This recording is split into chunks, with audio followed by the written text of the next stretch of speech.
प्रिय मित्रों नमस्कार और प्रिय छात्राओं, आप सभी को बहुत सारा आशीर्वाद।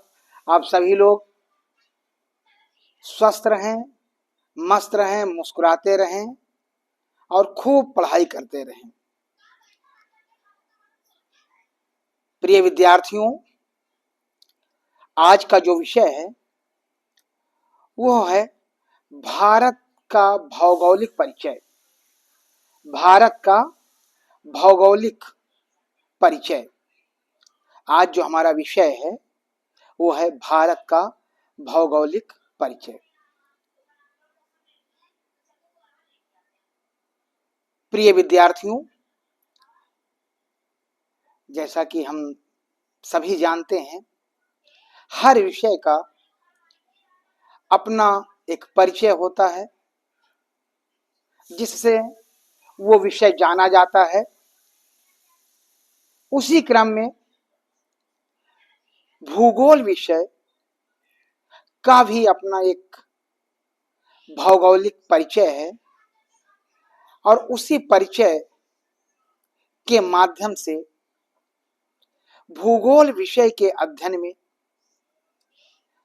हम सभी को सहायता प्राप्त होती है। प्रिय विद्यार्थियों, भारत देश एक महान देश है। भारत देश एक महान देश है। इसकी सभ्यता एवं संस्कृति उतनी ही पुरानी है जितना स्वयं मानव।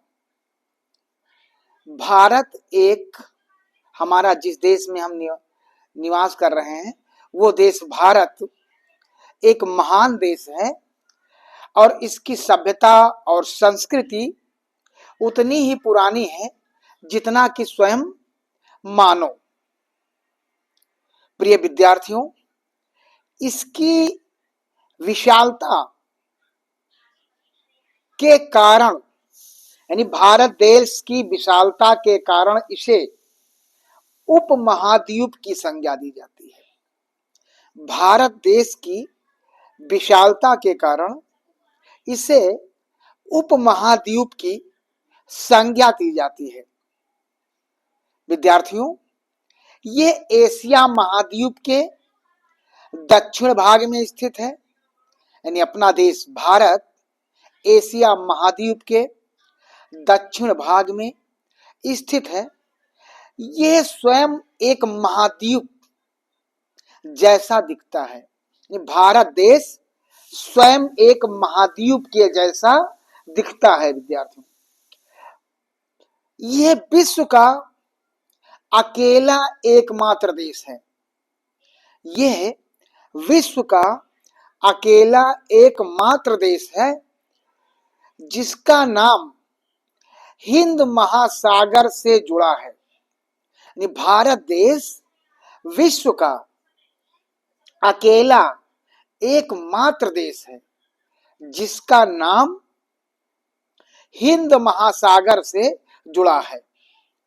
अगर इसके नाम भारत के नाम को देखा जाए तो भारत का प्राचीन नाम आर्यावर्त। विद्यार्थियों ध्यान दें, भारत का प्राचीन नाम आर्यावर्त। उत्तर भारत में बसने वाले आर्यों के नाम पर किया गया। यानी भारत का नाम आर्यावर्त है और यह आर्यावर्त नाम भारत के उत्तर में बसने वाले आर्यों के नाम पर इसका नाम रखा गया। इन आर्यों के, थोड़ा ध्यान से सुने, इन आर्यों के शक्तिशाली राजा भरत, इन आर्यों के शक्तिशाली राजा भरत के नाम पर यह भारतवर्ष कहलाया। यानी जिसकी चर्चा हम भालो समझे लोग भारत भारत करके कर रहे हैं, यह जो है उत्तर में बसने वाले आर्यों के नाम पर किया गया था, इसका नाम आर्यावर्त। और इन आर्यों के शक्तिशाली राजा भरत हुए और भरत के नाम पे इसका नाम, भारत का नाम भारतवर्ष कहलाया।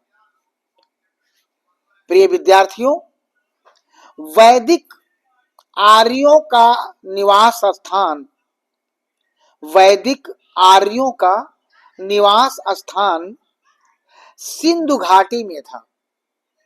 वैदिक आर्यों का निवास स्थान सिंधु घाटी में था, जिसे ईरानियों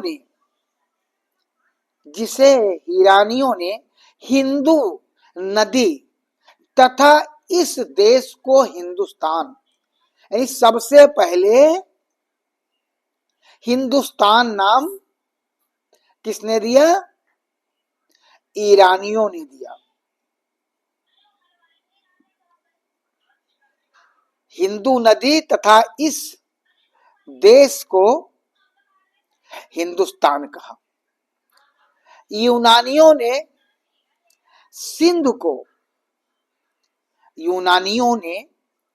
सिंध को इंडस तथा इस देश को इंडिया कहा और इस देश को इंडिया कहा। आज अगर देखा जाए वर्तमान संदर्भ में, आज ये प्राचीन परंपरा के अनुरूप, आज भारत प्राचीन परंपरा के अनुरूप भारतवर्ष नाम से जाना जाता है। यानी नामकरण के बारे में आपको पता चल गया होगा। एक बार हम दोहराते हैं। भारत विश्व का एक अकेला ऐसा देश है जिसका नाम हिंद महासागर से जुड़ा है। इसका प्राचीन नाम आर्यावर्त है। उत्तर भारत में बसने वाले आर्यों के नाम पर किया गया। इन आर्यों के शक्तिशाली राजा भरत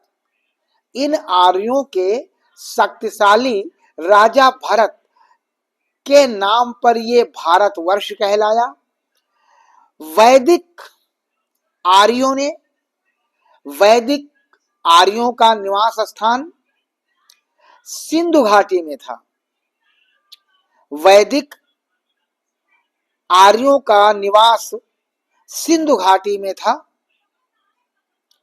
जिसे ईरानियों ने हिंदू नदी तथा इस देश को हिंदुस्तान कहा। यूनानियों ने ही सिंध को इंडस तथा इस देश को इंडिया कहा। आज भारत देश जो है अपनी प्राचीन परंपरा के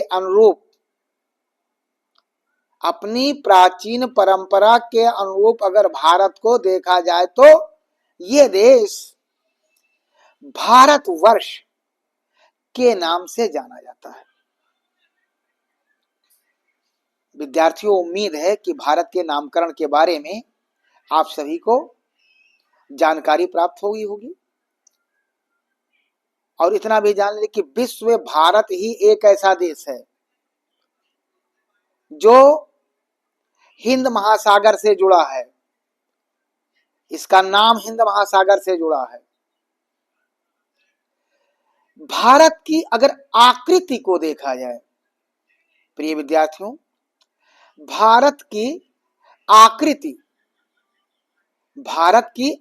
को देखा जाए तो भारत की आकृति चतुष्कोणीय है।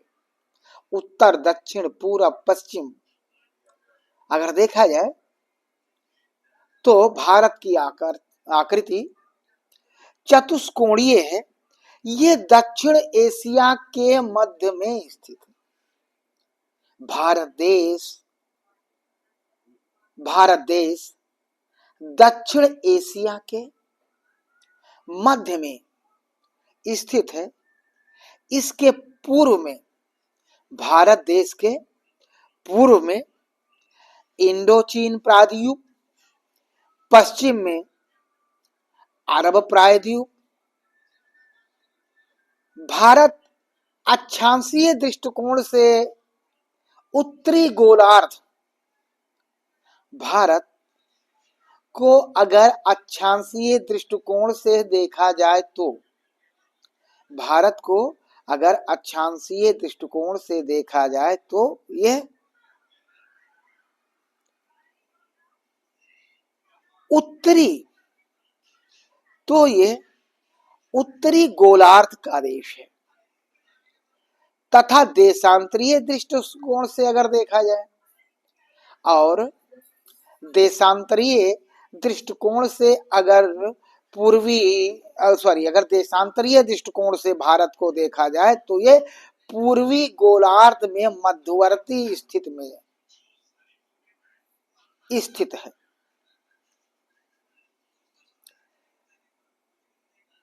विद्यार्थियों, समूचा भारत देश,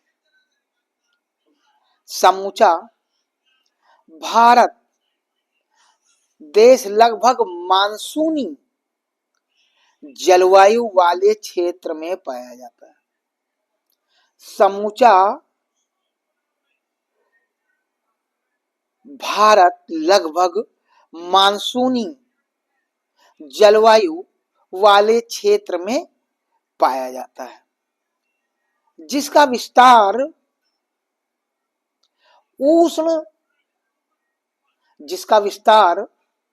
उष्ण और उपोष्ण, जिसका विस्तार उष्ण और उपोष्ण दोनों कटिबंधों में स्थित है। इसका क्षेत्रफल 32,87,263 वर्ग किलोमीटर। भारत का क्षेत्रफल 32,87,263 वर्ग किलोमीटर है। विद्यार्थियों, अगर क्षेत्रफल के दृष्टिकोण से भारत को देखा जाए, अगर क्षेत्रफल के दृष्टिकोण से अपना देश भारत को देखा जाए तो यह देश विश्व का 7वां बड़ा देश है। क्षेत्रफल के दृष्टिकोण से अगर देखा जाए तो यह भारत देश विश्व का 7वां बड़ा देश है।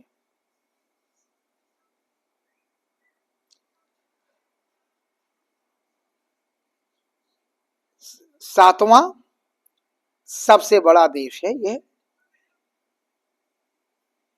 संसार में क्षेत्रफल के दृष्टिकोण से अगर भारत को देखा जाए तो यह 7वें स्थान पे आता है।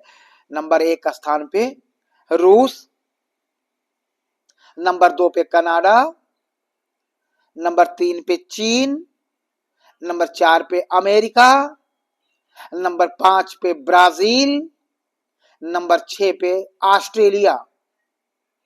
यानी रूस, कनाडा, चीन, अमेरिका, ब्राजील और ऑस्ट्रेलिया, इससे क्षेत्रफल के दृष्टिकोण से बड़े देश हैं। यानी क्षेत्रफल के दृष्टिकोण से अगर देखा जाए तो ये बड़े देश हैं। यानी भारत की स्थिति अगर विश्व में देखा जाए तो भारत की स्थिति 7वें स्थान पे है, लेकिन नंबर 1 स्थान पे कौन सा है? रूस, नंबर 2 पे कनाडा, नंबर 3 पे चीन, नंबर 4 पे अमेरिका, नंबर 5 पे ब्राजील, नंबर 6 पे ऑस्ट्रेलिया और नंबर 7 पे भारत आता है। अगर देश के विस्तार को देखा जाए विद्यार्थियों, अगर भारत देश के विस्तार को देखा जाए तो ये उत्तर और दक्षिण यानी भारत का मानचित्र उत्तर और दक्षिण की दूरी अगर देखा जाए तो ये 3214 किलोमीटर है। भारत की ये परीक्षा में अक्सर पूछा जाता है, ये भारत की उत्तर से दक्षिण की दूरी 3214 किलोमीटर। भारत की उत्तर से दक्षिण की दूरी 3214 किलोमीटर और भारत की पूर्व से पश्चिम की दूरी 2933 किलोमीटर। यानी उत्तर और दक्षिण की दूरी है 3214 किलोमीटर और पूर्व और पश्चिम दिशा की दूरी है 2933 किलोमीटर। इस बात को आप सभी लोग याद कर लीजिए कि उत्तर से दक्षिण की लंबाई भारत की है 3214 किलोमीटर, 3214 किलोमीटर और पूर्व और पश्चिम की लंबाई है 2933 किलोमीटर।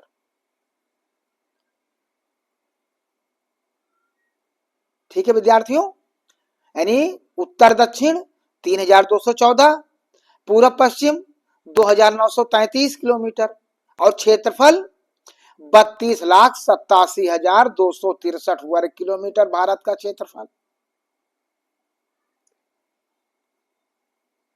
क्षेत्रफल 32,87,263 वर्ग किलोमीटर।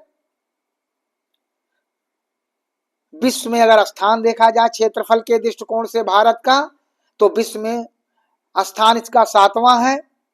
इससे बड़े देशों को अगर देखा जाए तो रूस, कनाडा, चीन, अमेरिका, ब्राजील और ऑस्ट्रेलिया इससे बड़े देश हैं क्षेत्रफल के दृष्टिकोण से। इसके बाद फिर भारत आता है। भारत के अगर उत्तर दक्षिण की लंबाई देखा जाए 3214 किलोमीटर, पूर्व और पश्चिम की लंबाई को अगर देखा जाए तो 2933 किलोमीटर है भारत का क्षेत्रफल, भारत की लंबाई।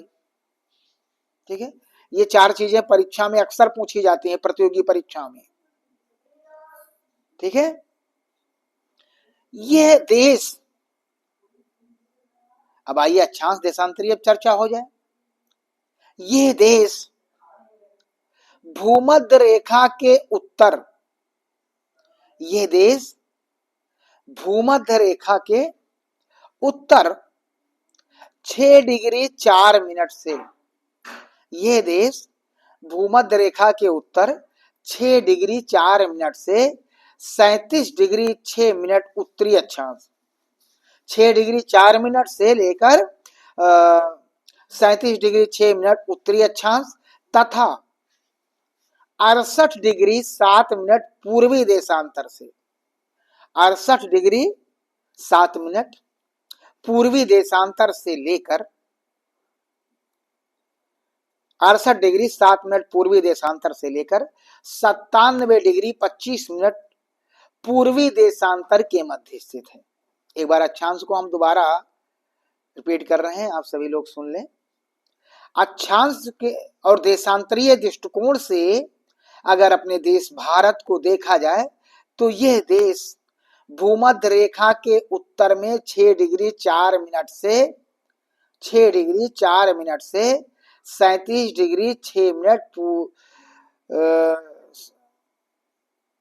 उत्तरी अक्षांश, सॉरी,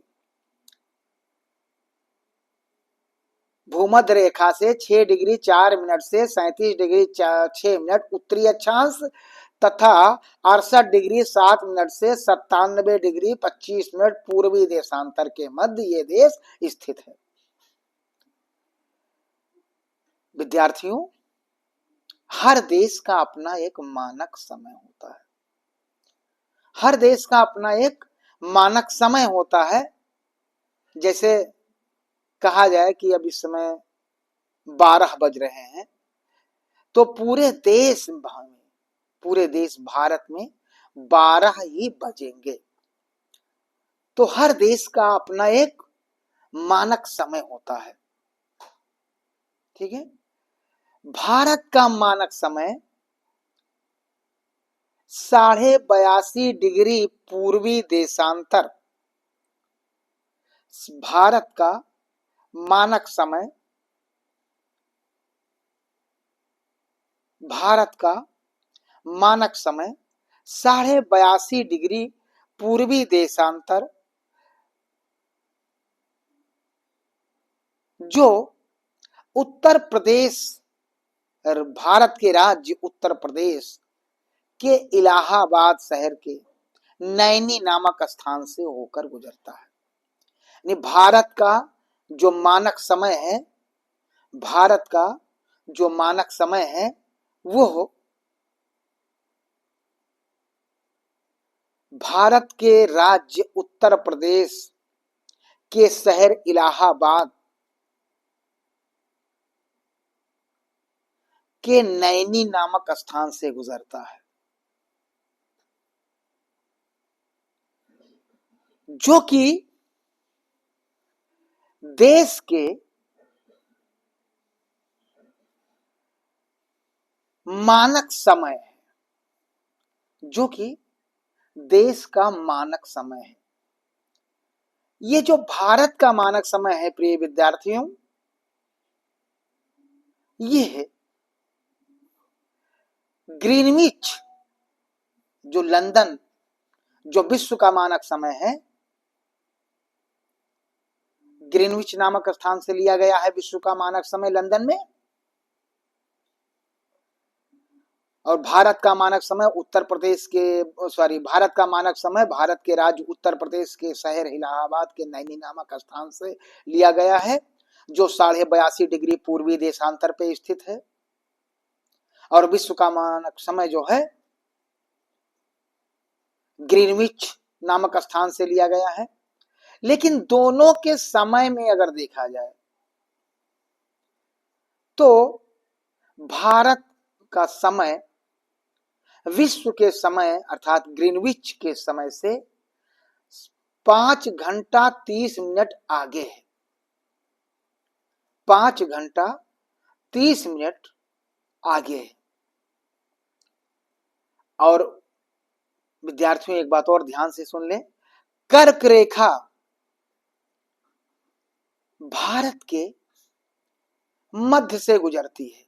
जो कर्क रेखा है वो भारत के मध्य में होकर गुजरती है या मध्य से होकर गुजरती है, ठीक है विद्यार्थियों। जो चर्चा अभी चल रही है मानक समय, भारत का मानक समय, जो भारत के राज्य उत्तर प्रदेश के शहर इलाहाबाद के नैनी नामक स्थान से लिया जाता है, यह मानक समय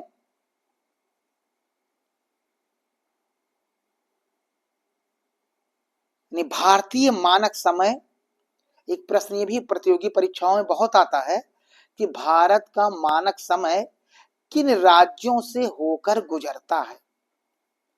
भारत का मानक समय किन राज्यों से होकर गुजरता है, तो इसको सुन लें आप सभी लोग कि भारत का मानक समय, अब एक तो उत्तर प्रदेश हो ही गया, क्योंकि उत्तर प्रदेश के शहर इलाहाबाद के नैनी नामक स्थान से होकर गुजरता है।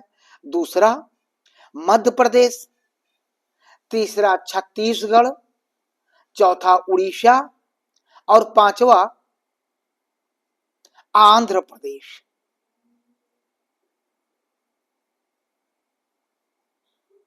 पांचवा आंध्र प्रदेश। यानी भारत का जो मानक समय है वो 5 राज्यों से होकर, वो रेखा जो इलाहाबाद के नैनी नामक शहर से होकर गुजरती है, जो 82.5 डिग्री पूर्वी देशांतर पे स्थित है,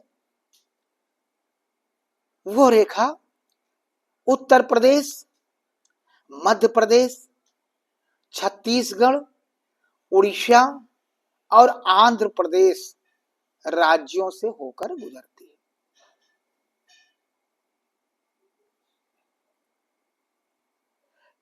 प्रिय विद्यार्थियों,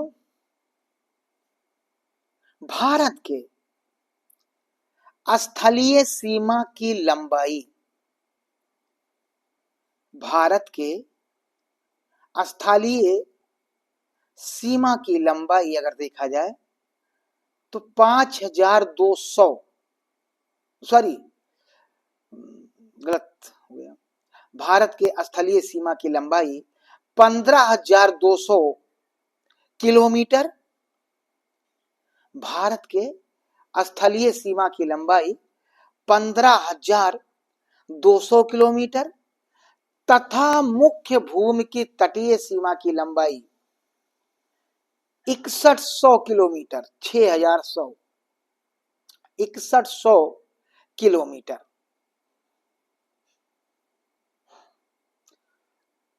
भारत के, ये भी प्रतियोगी परीक्षाओं में बहुत पूछा जाता है, तो भारत के स्थलीय सीमा की लंबाई 15200 किलोमीटर तथा मुख्य भूमि की तटीय सीमा की लंबाई 6100 किलोमीटर है। अगर द्वीपों सहित, प्रिय विद्यार्थियों, अगर द्वीपों सहित देश के कुल तटीय सीमा को देखा जाए, अगर जो द्वीप हैं, द्वीप तो समझ ही रहे हैं कि वो स्थल भूभाग जो चारों तरफ से जल से घिरा हुआ हो, वो भूभाग जो चारों तरफ से घिरा हुआ हो उसे द्वीप कहते हैं। जो चारों तरफ से जल से घिरा हुआ भूभाग हो उसको द्वीप कहते हैं। कभी कभी एक और प्रश्न आता है कि प्रायद्वीपीय भारत, प्रायद्वीप उसे कहते हैं जो तीन तरफ से जल से घिरा हुआ हो, जो तीन तरफ से जल से घिरा हुआ हो तो उसको हम प्रायद्वीप कहते हैं। ठीक है, यानी भारत का आप मानचित्र देखें तो देखेंगे कि नीचे इस तरह वी आकार में, नीचे वी आकार में समुद्रों से घिरा हुआ एक स्थान है, समुद्रों से घिरा हुआ एक भूभाग है, एक क्षेत्र है, जहां इस तरफ बंगाल की खाड़ी, नीचे यहां इस तरह जहां है वहां हिंद महासागर और इस तरफ अरब सागर। ठीक है, तो ये प्रायद्वीप हो गया। यानी प्रायद्वीप वो भूभाग, वो स्थलखंड है जो तीन तरफ से जल से घिरा हुआ हो।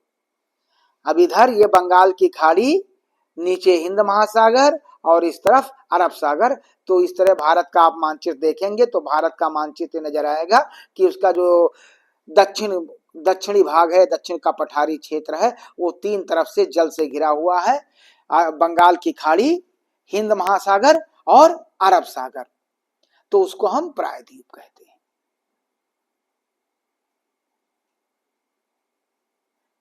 तो द्वीप, प्रायद्वीप, द्वीप वो स्थल भूभाग जो चारों तरफ से जल से घिरा हुआ हो उसको हम द्वीप कहते हैं।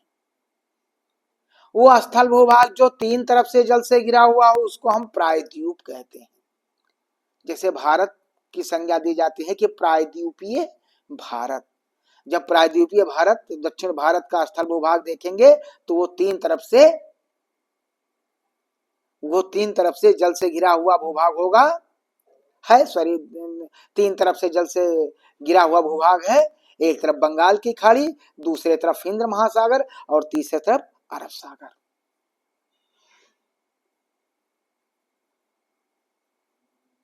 ठीक है, तो भारत के स्थलीय सीमा की लंबाई को अगर देखा जाए तो स्थलीय सीमा की लंबाई है 15200 किलोमीटर।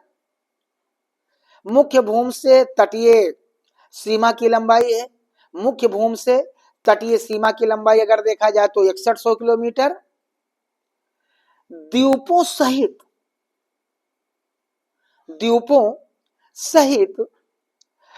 देश की कुल तटीय सीमा को अगर देखा जाए द्वीपों सहित अगर देश की कुल तटीय सीमा को देखा जाए तो ये 7,516.6 किलोमीटर। द्वीपों सहित अगर कुल तटीय सीमा को देखा जाए तो ये 7,516.6 किलोमीटर। इस प्रकार अगर देखा जाए तो इस प्रकार भारत की कुल सीमा 22,717.6 किलोमीटर है। भारत की कुल सीमा 22,716.6। भारत की कुल सीमा 22,716.6 किलोमीटर है, जिसमें 15,200 किलोमीटर स्थलीय सीमा की लंबाई और 7,516.6 किलोमीटर जो है ये द्वीपों सहित कुल लंबाई है। प्रिय विद्यार्थियों, उम्मीद है कि इस वीडियो के माध्यम से आप सभी को भारत के भौगोलिक परिचय के बारे में सामान्य जानकारियां जो होती हैं वो जानकारी आप सभी को प्राप्त हो। हालांकि अभी ये विषय जो है भारत का भौगोलिक परिचय लंबा है, इसको हम कई खंडों में छोटे छोटे वीडियो बनाकर आपके सामने ला रहे हैं, जिससे आपको पढ़ने में आसानी रहे, ठीक है, और जिससे आसानी से आप पढ़ सकें और सुन सकें, वीडियो को देख सकें। तो ये भारत का सामान्य परिचय था। प्रिय विद्यार्थियों, उम्मीद है कि जो चीजें हमने भारत का भौगोलिक परिचय, geographical introduction of India, Bharat का भौगोलिक परिचय जो हमने जियोग्राफिकल इंट्रोडक्शन ऑफ इंडिया में सरल शब्दों में बताने का प्रयास आप सभी को किया है। उम्मीद करते हैं कि इस वीडियो के माध्यम से आप सभी को लाभ मिलेगा और आप परीक्षा, साथ ही साथ प्रतियोगी परीक्षाओं के दृष्टिकोण से भी महत्वपूर्ण